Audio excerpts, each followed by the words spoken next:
Hey guys, Nick, owner of Legacy Home Remodeling. We are in Baldwin Harbor. Come check out our newly renovated kitchen.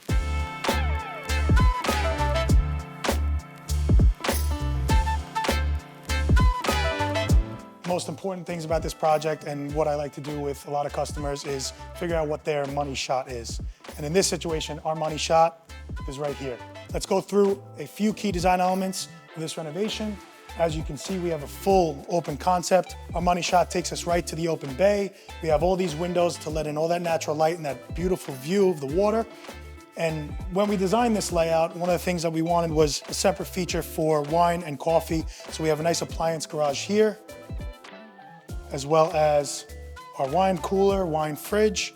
We have an 8-foot patio door, which again allows for that beautiful natural sunlight that you get with the reflection of the water. Back to our kitchen layout, fully custom designed kitchen from our friends over at Raganisi Design. We have a 6-piece appliance package, including that wine fridge from our friends over at Home Appliance. One of the most important features about this kitchen is this massive island.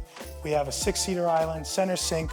We hid a few of the appliances inside the island. One thing that makes this a little bit unique is the island in blue. We have the lowers in blue and the uppers in white, which is a trend that we're starting to see more of.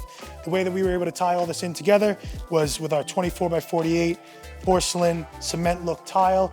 That ties in the blues, the whites, the grays, the quartz, the stainless, and just gives us a nice cohesive look.